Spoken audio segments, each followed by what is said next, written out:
This is a really big conference. It's everything under the hood of like textile and manufacturing innovation from the very beginning of like the weavers of the knit all the way to the actual manufacturers that can create the garment for you. Everyone is here. I finally made it to Portland. I took the Amtrak this time, coming down south from Vancouver. The train ride itself took about 8.5 hours, but if you factor in some of the delays and the stops, the total travel time was about 9 hours, which, if you think about it, is really, really long. But I personally didn't mind because for me, there's no better place to work from a moving vehicle than on a train. And I definitely don't like to work on my laptops on the plane. And I kind of saw it as a bit of a work day. I spent most of the time either working on my computer, doing critical thinking, working on my business, figuring out how to prepare for this conference tomorrow. Honestly, the time passed by really fast. It's kind of crazy that I'm here, but before I get into why I'm in Portland, it's kind of a Delulu moment, but I'm here and I'm a little bit terrified about why I'm here. But I'm also really excited to see where this is going to go. When I got to Doubletree, I was so sure that I booked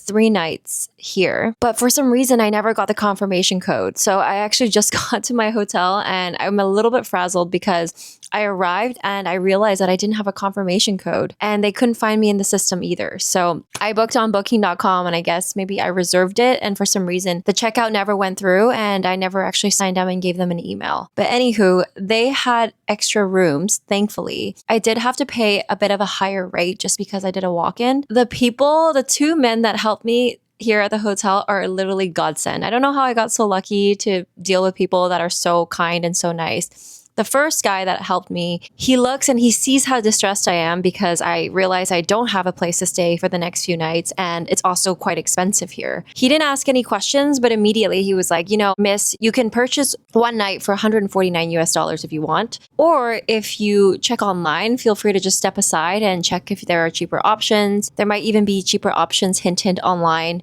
for $129 with breakfast included if you just do it online. So why don't you just step aside and go from there? I did that. And unfortunately, I didn't actually find the deal that he was looking for. Everything was exactly what he said. Pay at the property was $149. So I was like, you know what? I'm paying almost $100 more than I would have had I just reserved and paid for it when I did check out about a month ago. But anywho, I ended up talking to a second guy. I think he just kind of saw all of this happen the first time around and he helped me. And this sweet man, literally, he's just like, well, by any chance, are you a member of so-and-so? I couldn't even, I think my ears were ringing at this point. I didn't actually hear what he said. But essentially he said, if I signed up for this, I could get the stay at a very small discount. And he was so sweet. And I was like, yeah. I was like, I'm happy to sign up. I'll get the discount. And he's like, no problem, miss. And he gives me the discount. I don't actually know what I signed up for. I didn't even give him my email. I literally just gave him my name. And then after all that was said and done, he also went out of his way to ask me what floor I wanted. And I was still kind of mopey at this point, but I was like, no worries. Is there a view?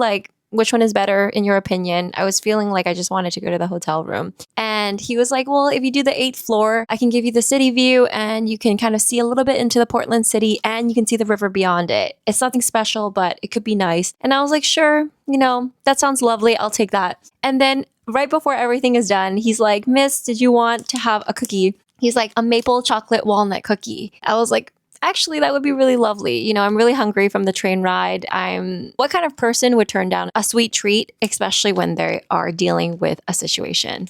He gives it to me and he's like, it's even warm. And I was like, that's amazing. So I'm going to eat it right now and just turn my frown upside down. And when I walked away, he added that it was a corner unit. And I got here and it is. I have a corner unit. The sun is shining. I have a maple chocolate walnut cookie that's still warm to the touch. So I'm just going to eat this and I think I'm going to just go for a run, maybe exercise and move my body after this 9-hour train ride. And from there, I'm going to prep for tomorrow. Today has been an incredibly long of a day. I'm back in my hotel room and I've kind of decompressed a little bit. I would say that today was a pretty big success. I spent most of the day actually talking to suppliers on the floor. I met with, in total, about 8 suppliers and I got their contacts.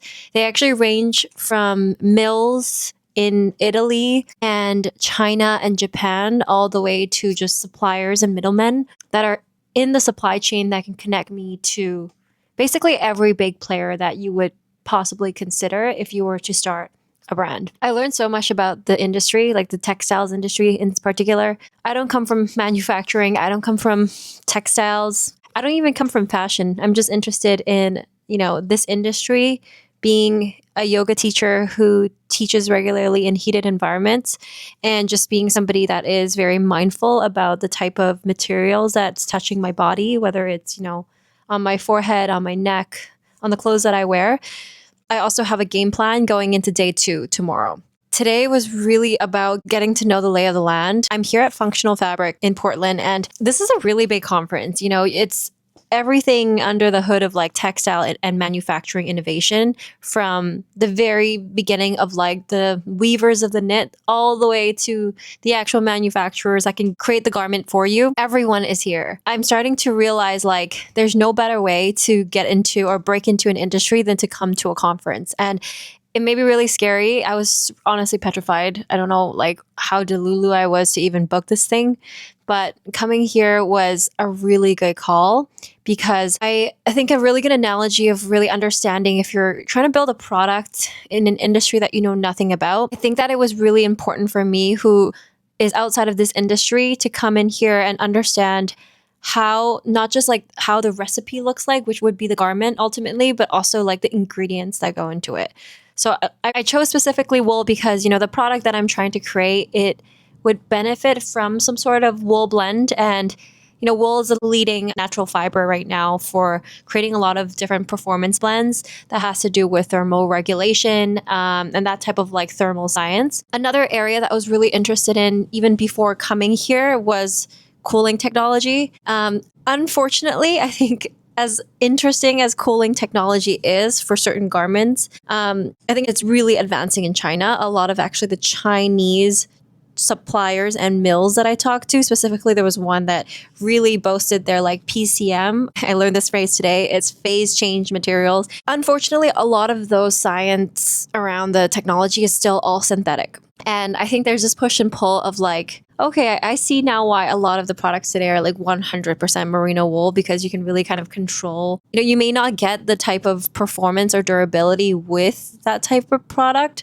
But if I came in here being interested in natural products, but also being interested in cooling tech, I'm starting to realize that the two actually don't jive, because cooling technology is primarily synthetic still. And I don't think I'd actually talk to anybody that is even in the world of like advancing any type of cooling tech on the skin that is natural, that is like derived from plants. It's also coming from like petroleum and oil-based products, which is, not what you want to wear on any part of your body. So that's where I'm at. I think day 1 was a success. I got a lay of the land. I went as much as I could out of my comfort zone to talk to a lot of strangers. I pitched my product that is in, validation and pre-product phase in the best way that I can. And thankfully, there were actually a lot of people that weren't too busy and actually interested in and were patient enough to teach somebody like me on, random things that I should know, because I was very straight up, like, I don't know much about the industry. And I led with that so that I didn't just stare at them with like a deer in headlight type of look every time they said all this terminology that I didn't know and I had to go and like talk to Claude about after. All in all, 8 suppliers got their contacts. Tomorrow I have 2 more meetings with 2 other mills. I think they're actually both mills. Oh no, one's a trader, one's a mill.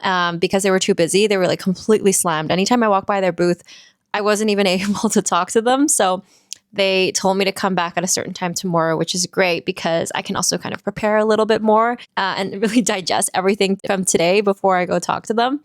But I have those 2 meetings in the cal, and I have identified one mill specifically that I'm most interested in potentially working with. If I do scale this thing, if this thing even goes anywhere, I think it's the most aligned right now to the brand and the story that I want to tell and like the problem that I want to solve. So I'm going to go back there and try to get some swatches. I forgot to ask for that today, and he also didn't, offer any. So I do want to go home with some swatches because I touched a lot of stuff. I took photos of it, but there's nothing like going home with the actual material from like a mill that you're actually interested in working with. So that was all. That was basically my day. I barely had lunch. I'm on a budget here. there. So I basically didn't even get lunch. There is an after hours, like, I guess, textile after party. You know how these conferences go. You can get in with a badge. So I'm really thinking I might try to muster up some energy to go there for like 30 minutes to an hour just to see if I can meet anyone interesting. I would actually love to meet a company from Vancouver, where I'm from, to prototype with, but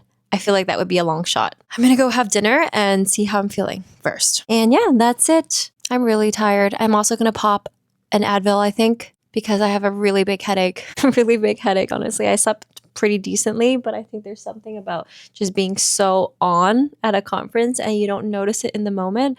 But then as soon as you leave, you're just like dead. All right, see ya.